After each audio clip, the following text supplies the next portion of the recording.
Going to have a look at some of my favorite ways to use Nearpod to create lessons. Now, once you've logged in, you can either create your own using Nearpod, or you can do it using Google Slides, where you make a Google Slides lesson, which is very similar to a PowerPoint, and you can have the add-on, which allows you to incorporate Nearpod activities into your Google Slides presentation, and then you upload it onto Nearpod so that it can be used like any other lesson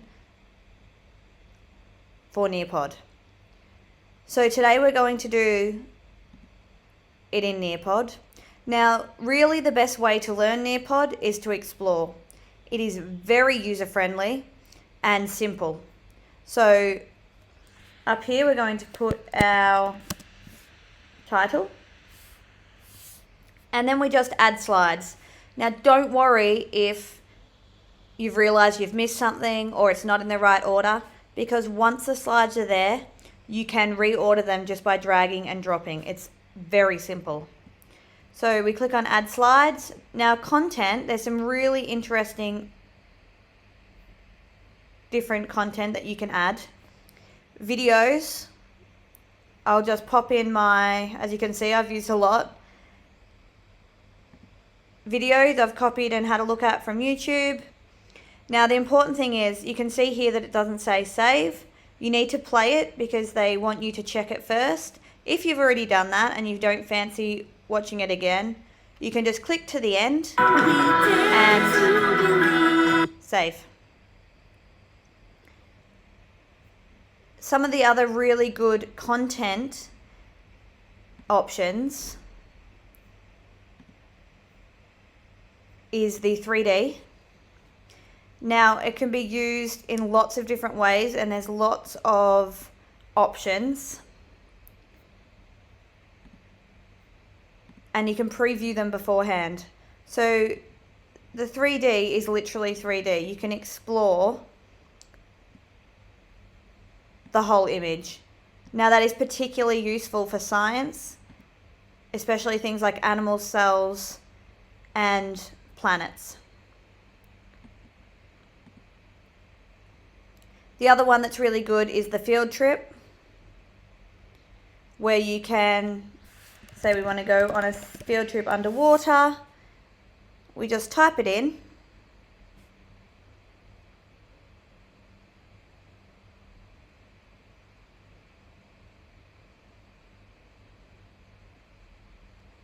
And it comes up with lots of different options.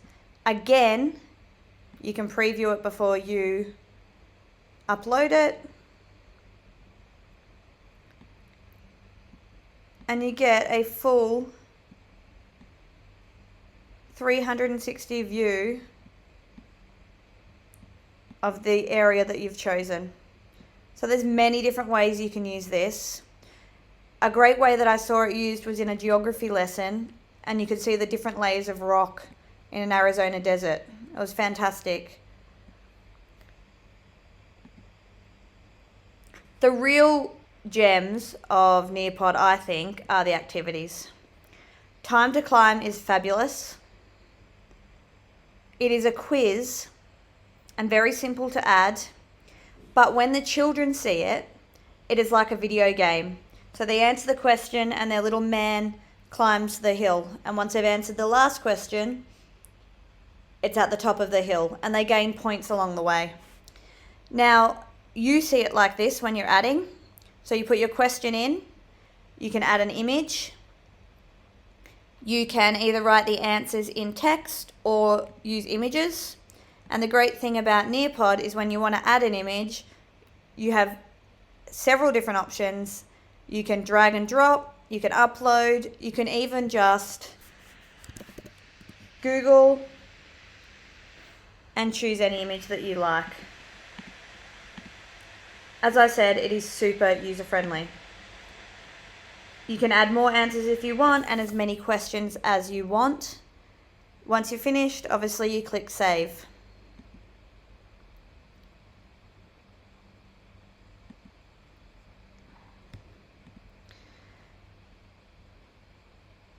Other activities, The quiz is exactly like Time to Climb, but the children don't get the video game type experience.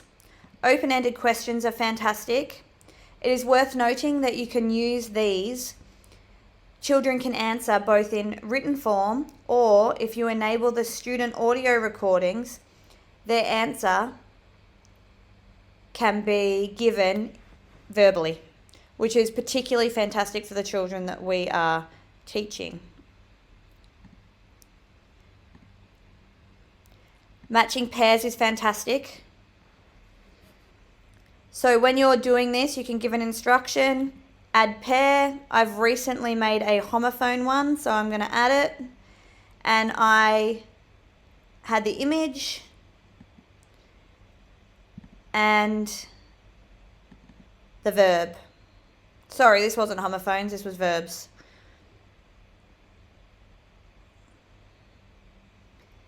Once they upload, you can add another pair or click done. You can use as many or as few as you like. I've seen this used with vocabulary and definitions, questions and answers. Okay, I'm not sure why that didn't work. Usually it would. I'm just going to bin that for now anyway, because I want to show you the other way that it can be used. So you can put in fast and rapid if you were doing something on synonyms. Press done, and then it will, when the children see this, it'll be a fun interactive screen where they can choose the pairs all mixed up.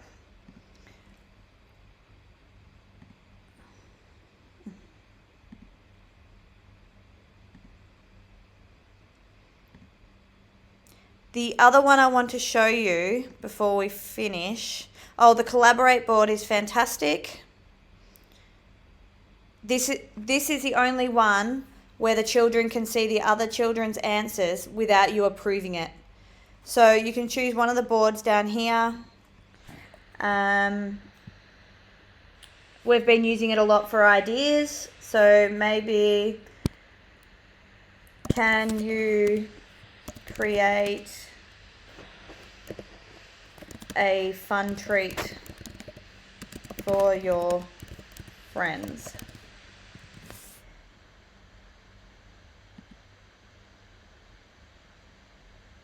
So when the children see that, if we preview it,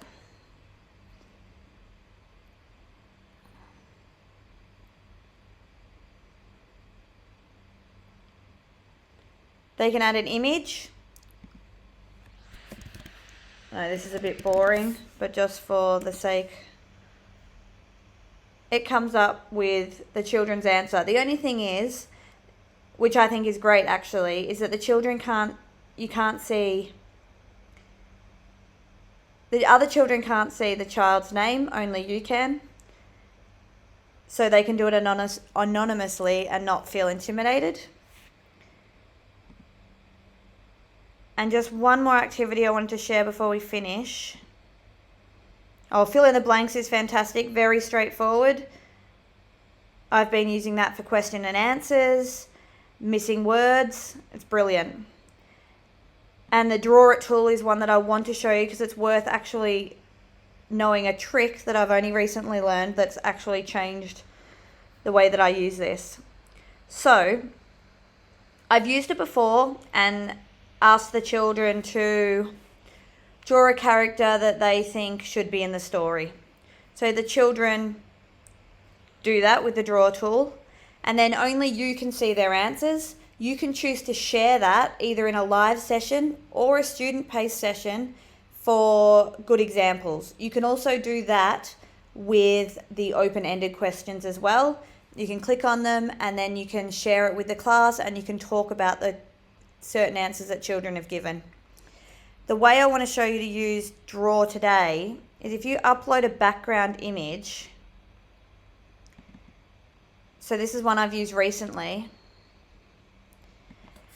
Can you highlight the verbs in each sentence? Oh, actually, we won't make it highlight. They can highlight, but it's easier to do underline or circle or cross. So these are the sentences. Unfortunately, I can't preview with this now, but the children will have the option to get the draw tool and circle the verbs. So it's a really fantastic way of formatively assessing what you've been teaching. I hope that's been useful today. Honestly, I don't think you need to worry about Nearpod. It is super simple, easy to use, and you've probably already seen a million ways that you can use it in a better way than I've shown you. But definitely have a go, because I think that not only is it good for the distance learning platform, but it's got so much potential for being used in class. Anyway, I really hope that was helpful. See you next time.